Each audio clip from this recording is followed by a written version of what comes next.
Hello everyone, this is candidate master Victor Neustroev, and in this video I want to analyze another game that was played in our tournament. This is another game from the first round between Alisa Neustroeva and Milan Navratil. So here Alice was playing with white pieces, e4, e5, knight f3, knight c6, bishop c4, knight f6, and this is where she plays knight g5, one of the strongest moves. I'm not sure that this is a good solution on a top level, but why not? Some grandmasters play this move too. d5, e takes on d5. Of course, in this position, black has to play knight a5, then bishop b5 check and so on, but it looks like black didn't know about it. Oh, I can show you. So here, knight a5, bishop b5, c6, d takes c6, bishop d3, knight d5, then h4. No, not h4. Knight f3 here is the best move. But after e takes on d5, black decided to take on d5, and this is a mistake. Here we may sacrifice the knight on f7, then play queen f3 with the idea to try to win this knight back. However, another option and maybe a better move is d4. What's the idea? If pawn takes on d4, then castle, bishop e7, and now we sacrifice and play queen f3, win the piece back, and at the same time our king is already developed, and our king is already castled, and the rook is ready to join the attack by playing rook e1 if needed.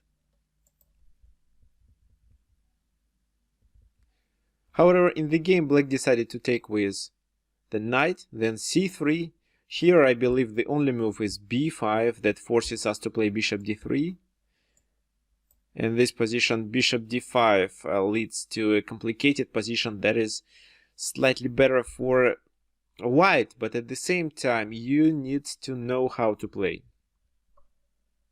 So bishop after b5, bishop d3 here is a better move, and white is better. Here it's obvious. Why? Because this knight moves, and then the pawn on b5 is hanging. However, Milan played another move. He played f6, which is a strategical mistake. And what to do in this position? It's not easy to find the move, because bishop d5 no longer works, because there is no square for this knight to retreat. What can we do? We can retreat with the knight immediately, but then b5 or knight b6 can be played, and this bishop has to move. Wait, not knight. Okay, sorry, this move doesn't work, because c takes d4, knight c4, and then queen a4, winning a piece back. But b5 works. Here again we have to play bishop d3, bishop d3, knight c6, take here, then bishop b7, and so on.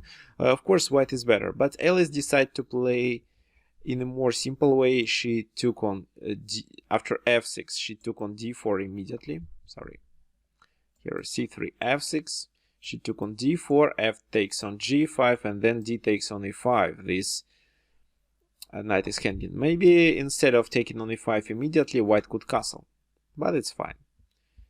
c6 with the idea to protect on d5, queen h5 check, g6, and white wins a pawn.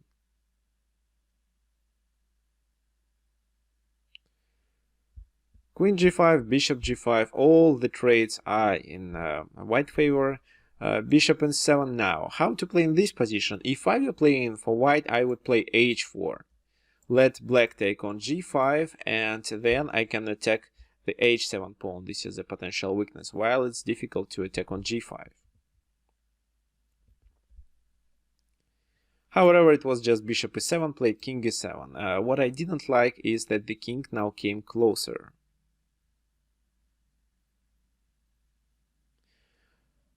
In this position white castled. Instead I would take this knight to make this pawn a weakness. but castle, okay. Knight b4, threatening to play knight c2, but knight c3 solves the problem.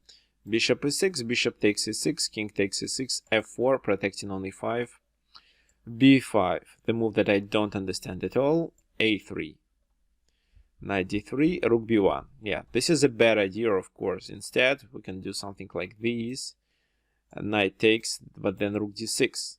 And king f5 is a mistake because of rook f6 and the strong attack after that. King e7, rook c6. This is what white could play. Should be better. But instead, rook b1 was played. Rook f8, attacking on f4, g3, and knight c5. White is absolutely winning. Rook fd1, this is a possible move. Rook d8, then why not to trade the rooks? Knight d3, and actually knight d3 is a mistake. Why? Because it creates a pin.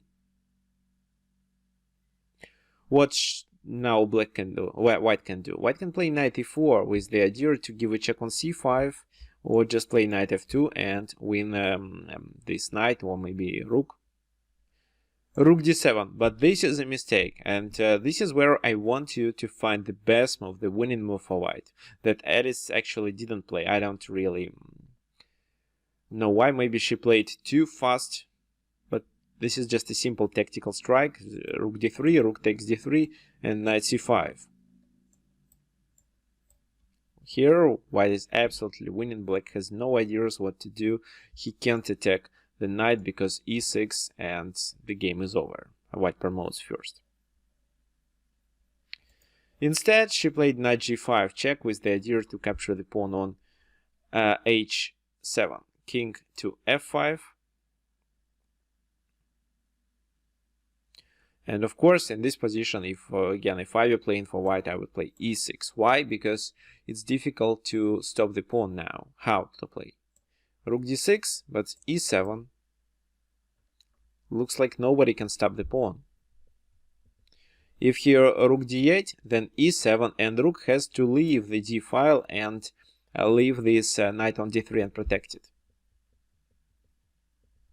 But Alice's plan was to take on h7. Here rook h7, rook d3, and then a5 was played. However, g5 looks better in this position, but a5. Rook d6, c5. How to play in this position? I would play king g2. I just want to keep my pawns strong. Then I would play king f3 and threaten g4 move. Checkmate.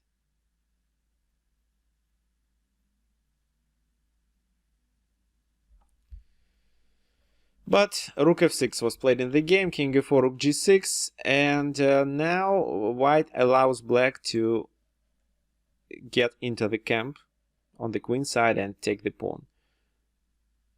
Rook a6, a4, rook b6, king c4.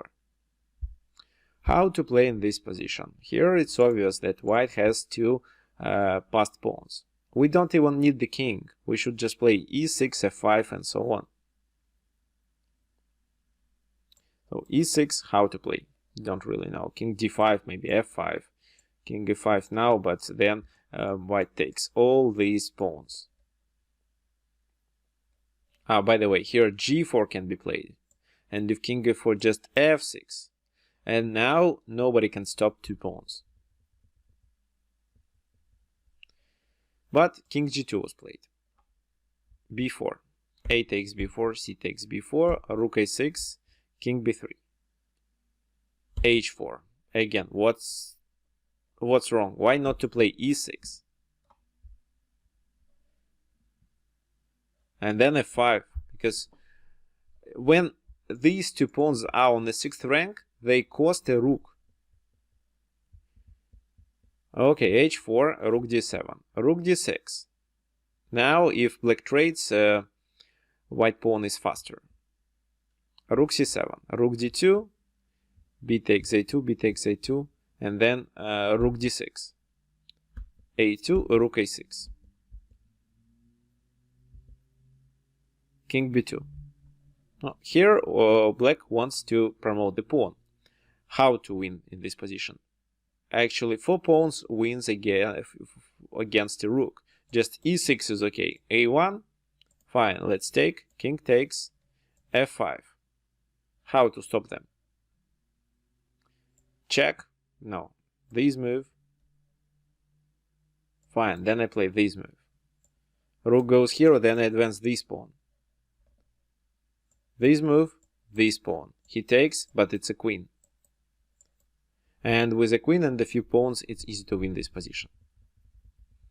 So the task was just promote these 2 pawns. But for some reason, Alice decided to take on a2 too early. And then, for some reason, she played king h3. Why not king f3? When the king comes closer to shoulder the enemy king. Okay, king h3, king b3, h5, king goes here, g4, g5, king g4, and then the rook comes to the second rank to check on g2, and this is a draw now. Moreover, here, king h5 was a mistake. In this position, black could even win in case of king f5. Now, the only move is king h4, otherwise black checkmates on h2. So king h2, but then king f4, king h3, rook g5, h4, rook g1, king h5, king f5, king h4, check, king g3, king takes on a5, then rook takes on h6. It's a winning position for black. This is how white could lose. But instead, black played king f4 and allowed to play h7. King f5, king h6, check, king g7, and this is a drawish position. g6, nothing can help white to win, and black can't do anything. Here g7, rook h7, king f8, and black has to sacrifice the rook for that pawn, and then it was a draw. So white was winning during the whole game, but for some reason couldn't realize the advantage and decided not to advance the f and e pawns. That was the main mistakes. Okay, thank you for your attention. I'm going to analyze 2 more games of the first round.